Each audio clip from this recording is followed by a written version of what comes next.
Exciting news! Our next badge is available to book now. From April the 1st to the 11th, dive into our Management Reports badge and master everything you need to know about understanding management reports. We look at the foundations of your reports by looking at the nominal records, how to set these up and how they form the basis of your reporting before delving into the chart of accounts and configuring that to your needs. Moving on to the trial balance, balance sheet and profit and loss reports. How to run these for your current financial year and how to run these into the future and for prior years.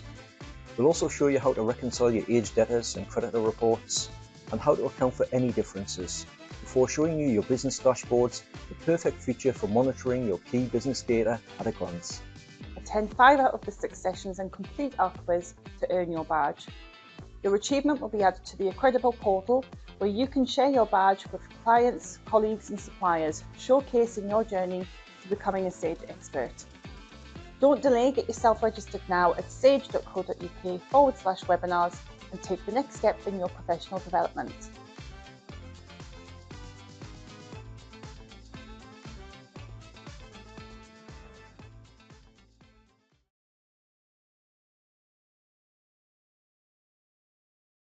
Good afternoon, everybody. That was a short video on our Management Reports badge, which is going live. So if you haven't already, register for that set of webinars. Remember, you attend all 6 in the quiz and you'll receive your digital badge at the end of the month. So a fantastic series that we're running there. So what are we looking at today, though? Well, obviously we're looking at Sage 50 accounts. And as you can see on the screen in front of you, it's the VAT return, step 1 and 2. We're going to be preparing and reconciling, and as it says there, with ease. Now, my name is Matt, relatively new still.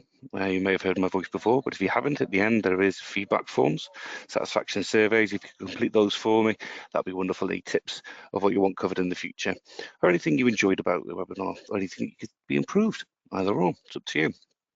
But what are we going to be covering today? First off, before you make that evaluation, well, it's going to be heavily demonstration based because we're going to be using the VAT return wizard. Okay, we're going to be preparing the VAT return and we're going to be reconciling it. Now, this is a 3-step process in the wizard, but today we're just covering steps 1 and 2. I'll be covering step 3 tomorrow in part 2 of the VAT return series that I'm running. Okay, so today is just about preparing and reconciling and how to use that wizard. Now, the VAT, those 3 letters open up a can of so many questions because it's such a vast subject to cover. And today, it's going to be myself that you're going to be directing those questions to. Those questions, if they could be all about the VAT wizard, that is fantastic. I'll try and answer as many as I possibly can do, as accurately as I can within the timescale that we've got today. But if I can't, I'll get in touch with you afterwards via email and give you the answers to the questions. So bit of patience on your side if that's okay. It's me running the webinar on my own today. So I'll answer the questions that I can do, but anything that's a bit more complex, I'll point you in the right direction, or I'll be in touch with you after. Superb. So on that subject is housekeeping, the rules. If you've attended a webinar before, you'll know the rules. If not, these are the rules essentially. You're automatically muted, so don't worry if you need a cough or sneeze, I'm not going to hear you. You're absolutely fine to sing along to whatever's playing on the radio and listen away. The slides, there's a copy of them available for download, the black and white version and the full colour version. It's the handout. If you download that now, it's done and dusted. In there's going to be some hints and tips and some links for you to click on as well, so that after the webinar, if you don't want to rewatch the webinar, the recording that will be sent as well, then you can look through the handout and see what was going on and digest it at your own pace as well. Okay, so I would suggest doing that now if you can, then it's done and you don't have to worry about it near the end. Okay, and like I say, it's just myself supporting today. So thank you again for your patience and understanding on that one. I will answer as many questions as I possibly can do during the time frame, which is going to be around about 35 minutes. You may get some time back on that one. But as I say, anything that I cannot answer, I will get back to you on that one. Okay, superb. So again, we're going to be looking at demonstrations, preparing the VAT return, what the different buttons do within the wizard, especially when it comes to reconciliation, because reconciliation is a one-time thing. Once you've done it, you can't undo it. So the best way to prepare for clicking that button to avoid any mistakes or avoid it being difficult to fix a mistake if one has been made. It's a really, really easy tool to be using. And again, we're just going to guide you through the steps of that today. There are subtle differences, obviously, between the UK and Ireland version of VAT. In front of you, you'll see some slight deviations in the program itself. So on the left-hand side, you've got UK. You can see it says scale charges, VAT return, EC sales, EU reverse charge, etc. On the right-hand side, you've got the Irish version within the software. So you've got your VAT return, your VIS return, VIES, your RTD. Okay, throughout the webinar, we'll be pointing out slight differences between the two programs. So don't worry if you're in Ireland, we do know that there is a difference. The process itself isn't different, but you just may see different things on your screen. But I'm going to be using the UK version of the software. So if you're in the UK, you're going to see everything as you would see it normally. And without further ado, again, it's demonstration heavy. I think it's best to get straight into the demonstration with this one so we can see exactly what we're doing. And also there's going to be some tips on to avoid mistakes. Being a former technician myself, getting calls on VAT return was a popular one. So I've already diagnosed some of the questions that you may already have. So hopefully you can see my screen, my Sage 50 in front of you all there. First thing I'm going to do, click on the VAT module just to the left there, just on the nominal codes. And this brings us to our VAT return module. Now, this is where all your VAT returns are stored. Now, in Ireland, you may also see your visa return, your RTD, and return of trading details. So not just VAT returns in Ireland, and in the UK as well, you may also see your ECC returns, but they tend to be quite obsolete since Brexit. So you may not see them. You may see legacy versions of that.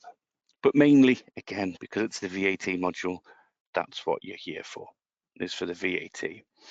Most common call, believe it or not, is when people go to do their VAT return, they click on the top left button here, and they call and they say, it's got my old return in from months and months ago, quite rightly. For the eagle-eyed among you, you may have already noticed the reason that has happened is because I had one highlighted. And yes, that is quite a common call. So best thing to do, and I'm going to start from the beginning, as always, click on VAT, the old swap and clear. So if you selected something accidentally, swap and clear. That gets rid of any selection. And now, when you click on the VAT return button in the top left, a nice blank VAT return. And this is where the magic starts. And this is how the process starts, essentially. Top left, if you've attended my webinars before or any webinars that we host, these two words are probably the most popular. Back up. Always, always do a backup before you do any major processing in your system, especially before you do a VAT return. Back up. It is a lot easier to return to a saved point than it is to try and unpick what may have gone wrong. And especially before you do a VAT return, back up. So Sage is saying, back up. So what you do is just click the backup button. As you can see, I'm very good. 4th of March, I backed up earlier today. And it even warns you that you can't reverse the VAT reconciliation process. Sorry, it's a very difficult word to get around. So you click back up. What I would do in this instance, again, just another little tip, is I usually go pre, and I name it pre-VAT return and the date. So I know that's a marker. Data files only, click OK. Always check your data as well. You want to make sure that there's no errors in the data before you run this, because if there's errors in the data, that's going to reflect on the VAT return, and you don't want to be submitting anything with errors in to HMRC. Right, so that is just quickly backing up. Again, because my data set is minimal for demonstration purposes, it was quite quick, but depending on the size of your data, depends on how long that's going to take, but it's done. And now I can move forward with confidence, knowing that if an error is made, I can just go straight back to step one. Nice and easy. Now, if we move down, we've got straight away dates. Okay, most common is your date ranges from month to month. So in this instance, I'm going to do Jan 24 to March 24, 1st till the 31st, as you can see here. And Sage just gently tells me that's 3 months, just so I can know. If you're wanting just to check your VAT liability for a certain period in time, or if your VAT periods work differently, you can use this custom date range button here, and you can go from specific date to specific date. Again, some people use that just to check what the VAT liability is, like reconciling, just calculate the VAT return for that period just to see what's going on. Some people have a different way of working the VAT return. Again, it's a large topic. But for this, I'm just going to do the 3 months. Okay. So you also leap years, I want to mention that as well. So that's another common one now to use. Now, you've got this button here, include reconciled transaction. I'm going to click on this green question mark. I don't often read out the screens in front of you, but I'm going to today. So if you select this checkbox, the values on your VAT return include transactions which have already been reconciled in this date range. Very rare for anybody to tick this box. If I'm honest with you, usually it is a Sage technician's job to either instruct you or tick this box on your behalf. And that is because usually, if you're ticking this, something's gone wrong somewhere. I.e., you've done a VAT return and you've reconciled it, but then you've realised you've done the dates wrong. So if you ran it from January to February, you didn't include March, and you needed to rerun it from January to March, you would select March and you would include reconciled transactions. That would then include the reconciled transactions from February and January in that period of time. But again, that opens itself up to abnormalities in your figures. So before you were to do that, I would urge you to give us a call. Definitely. And a technician will be able to tell you if it's the right thing to do or not. But I tell you what, to avoid having to do that, if you've done the option at the top, backup, you don't have to. Restore the backup and then run it for the right times. It's easy as that. Honestly, it saves you the headache. As long as this period here is what you've agreed to send HMRC, the obligation period, that is absolutely fine. It has to match what you've said you're going to send them. That's the main thing. Okay, not that I'm an accountant or a qualified accountant, but I think it's quite obvious if HMRC are expecting a certain date range, that's what you would send them, and that's where you decide it here. So not to labour that point any further, on to the next box, the VAT verification box. So these are basically, as you can see in front of you, settings that determine what kind of checks are going to be carried out when calculating the VAT return. Okay, so firstly, to point out the differences between the UK and Ireland, your percentages down here, your rates. Also your T1 will be different as well. If you're using default, that is, I should say. So they're the main differences on this screen. But back to what the screen actually does, what Sage is looking for here is possible warnings. Something might not be right in your VAT return. So for example, let's pick one of these 8 methods. First one, identify possible duplicate transactions. Now you could have a subscription service where you've got 50 customers paying $5.99 for a subscription.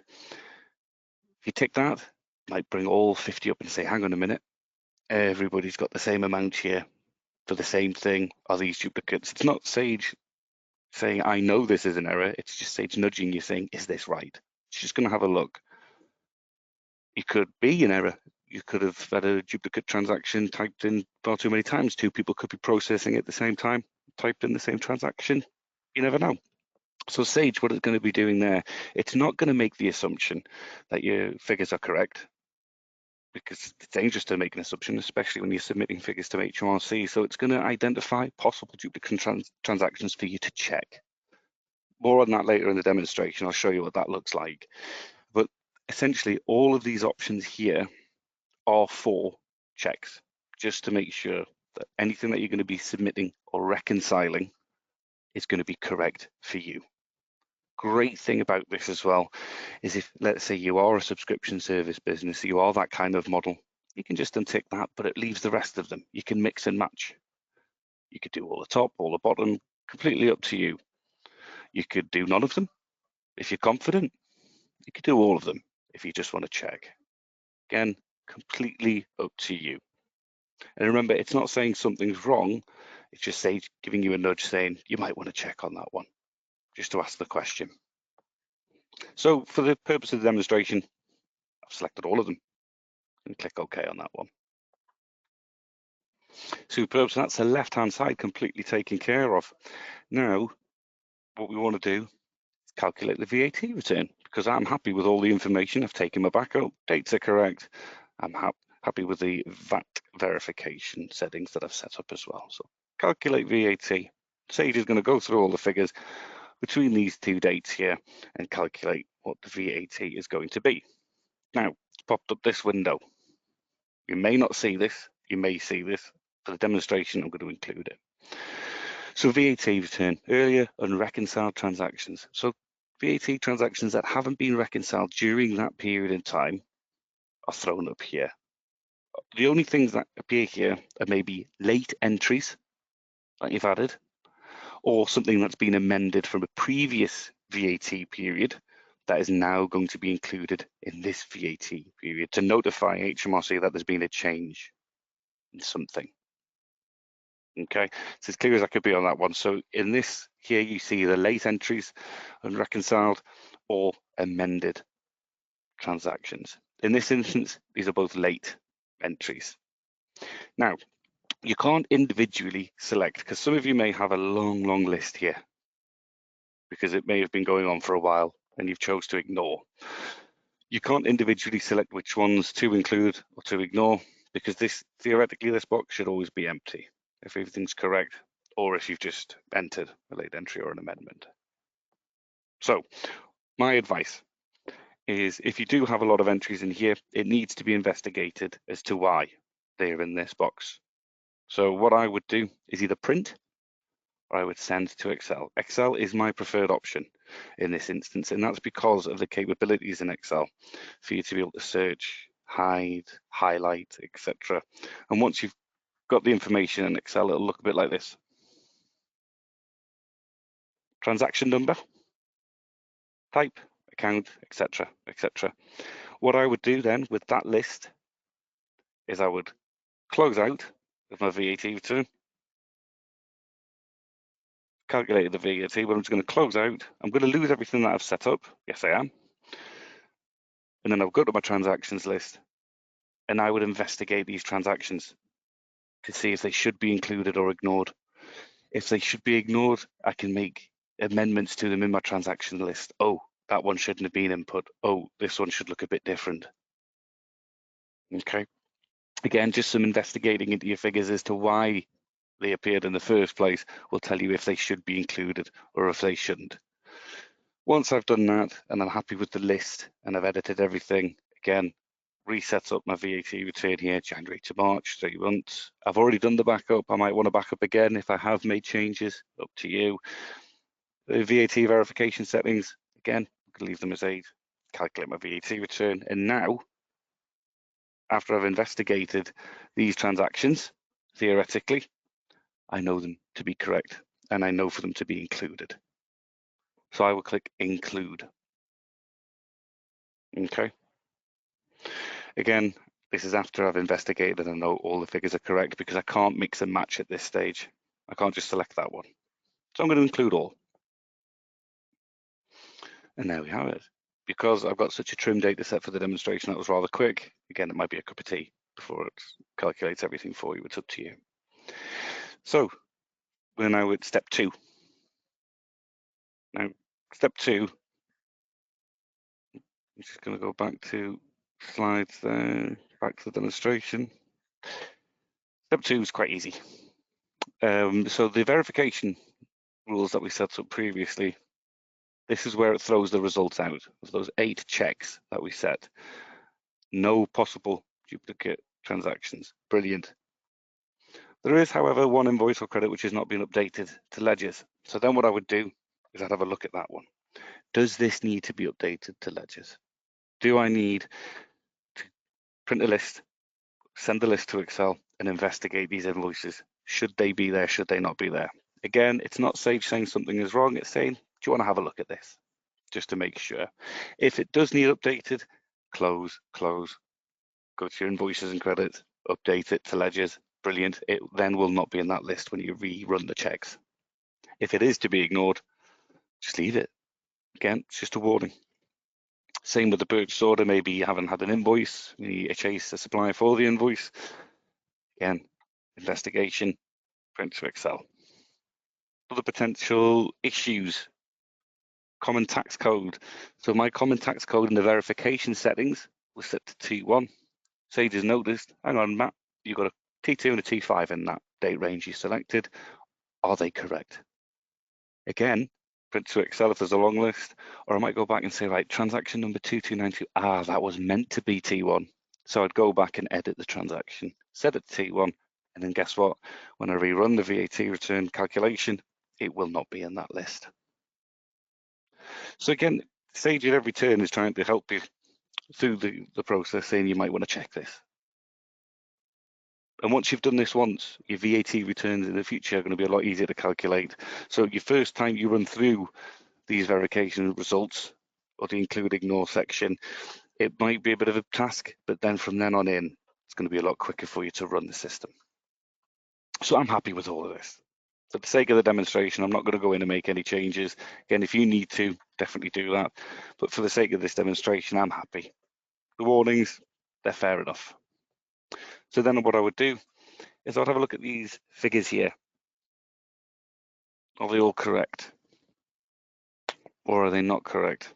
If they're not, I can make an adjustment by clicking on make an adjustment. Let's say HMRC have said my VAT return needs to be different by £100. I can do that in these boxes here by clicking on the pen and typing in the reason. Let's say again, I received an email or a letter. I'm just going to call this HMRC instruction. And I'm going to tab across 100. Click save. What that is going to do, going to change that reported figure there because HMRC have told me to do that, or whatever the reason might be in real life. Just an example I'm using is that I was instructed to do it, but whatever the adjustment might be, whatever the reason is, you would put it in that little box there. Click close, and then again, I could add a scan of the letter or a copy of the email in here. Once you've added it here, it's not going to get sent to HMRC. This is just for your records for the future, okay? The only thing that gets sent to HMRC is the actual figures themselves, so don't worry. If you add attachments in here, it's just going to take up space on your hard drive. It's not going to be sent anywhere. So I might want to add the email in my example to here by finding it, browsing, clicking OK, done and dusted. But don't worry, I don't have to do that right now. If I'm in a rush to do the calculation and reconcile, I can add the attachments at a later date. But if you were to make adjustments, they're in there. Another way to make an adjustment, if there has been a mistake, simply is to just go back and edit the transaction. We see that more common than making adjustments in this section, but again, it's a very helpful tool if you need to use it. After that, what you might want to have a look at is printing your VAT return.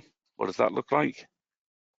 Well, when you click it, it gives you the options. Do you want the simple version, detailed, the summary? I'm just going to do the VAT return simple version for now. And click run, and it's going to give me this for my records, which is exactly those boxes there. Referencing those boxes in Ireland, you're going to have 11. We have 9 in the UK. Different information in Ireland, as you can appreciate as well. And we're going to reference those in the slides when we come out of the demonstration. And then you've got your reconciliation reports.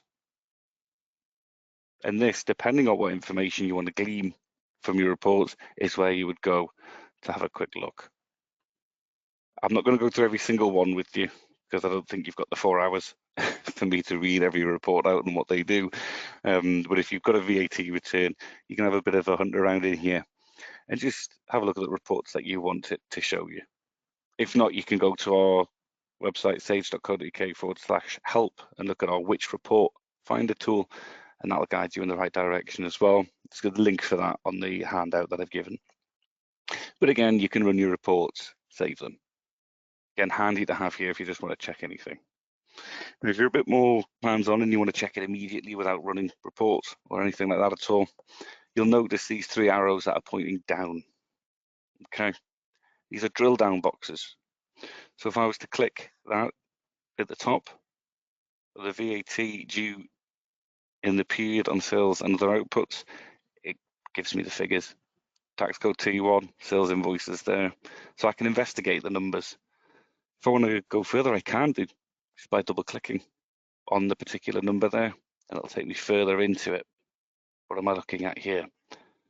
So there's my list of T1 transactions, the transaction numbers, account. Again, if it's up for investigation, because you want to check a couple of transactions, to Excel.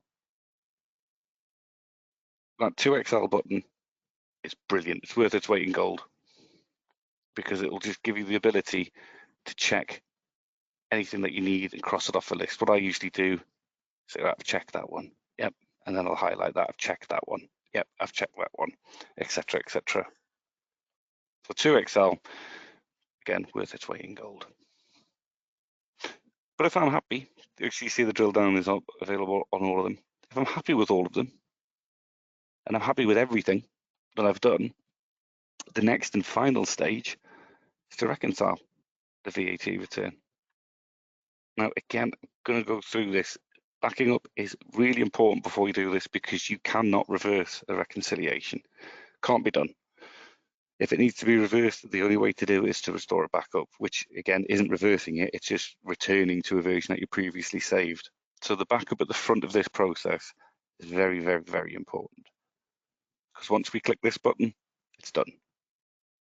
But I'm confident in this because I've taken the backup, I've made the adjustments I need to make.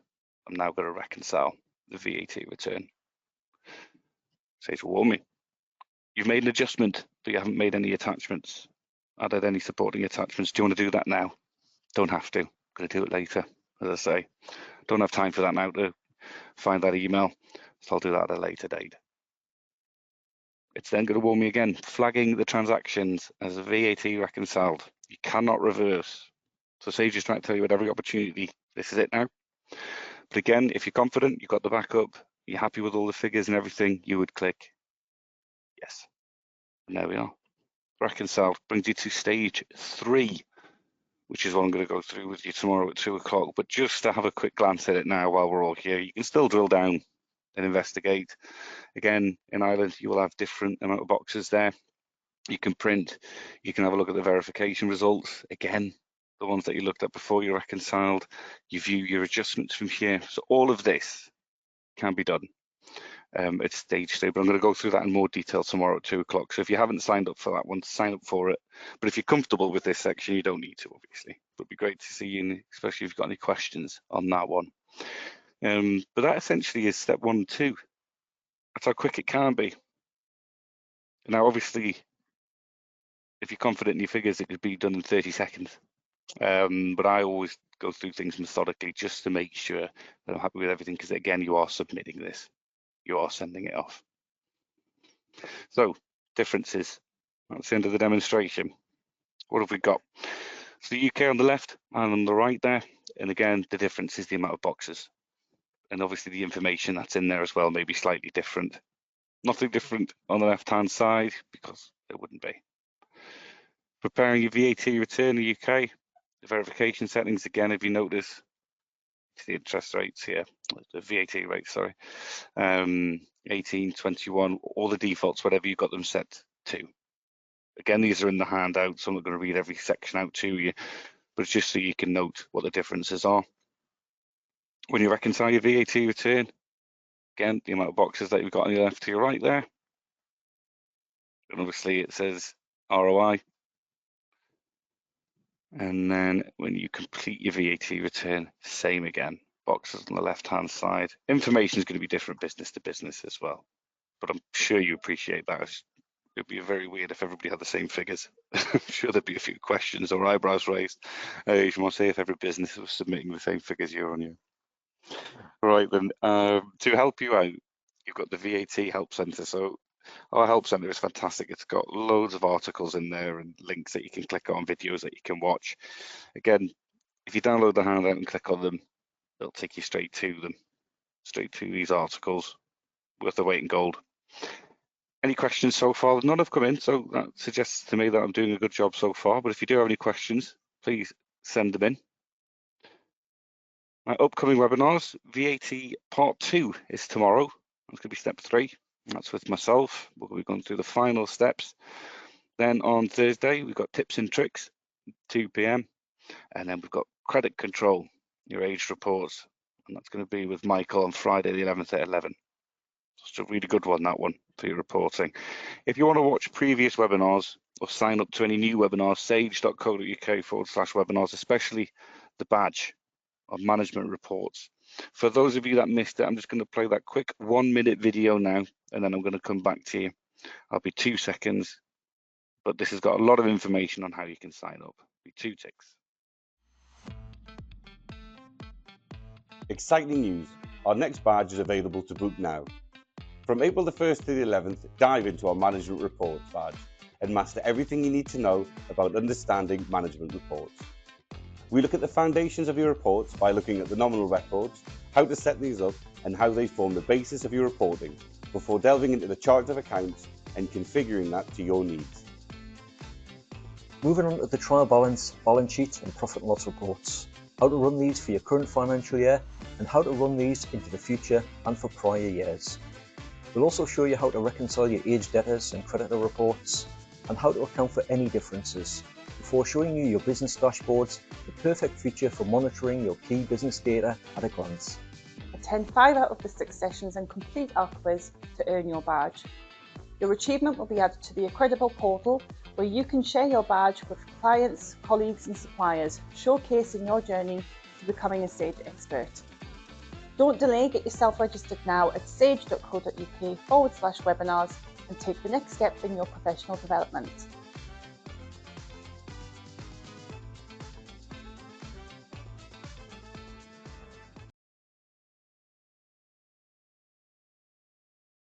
There we have it. So if you get signed up for that, always good fun, especially with the quiz at the end.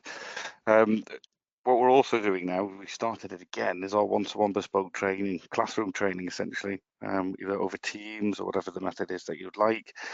One-to-one bespoke training. Things we can do, stock control, CIS, banking, etc. Any subject that you want to have you or your staff brushed up on, you get one-to-one expert training with one of us, give you a call, and we give you hour slots or however long you may need, and we'll guide you through processes and teach you how to use Sage to its best to make the processing more efficient and quicker for you so that you can focus on business rather than numbers. But again, superb. There's been no questions, so it looks like I've done a good job today. If you could, for me, fill in a survey at the end, just to let me know what went well, what didn't go well, or what subjects you want covered in the future, that would be superb. But we're going to finish at 2:32, 3 minutes back to go and make yourself a cup of tea and enjoy the rest of your day. Again, thanks for your attendance, and then hopefully I'll see you again tomorrow at 2 p.m. Thank you very much. Bye for now.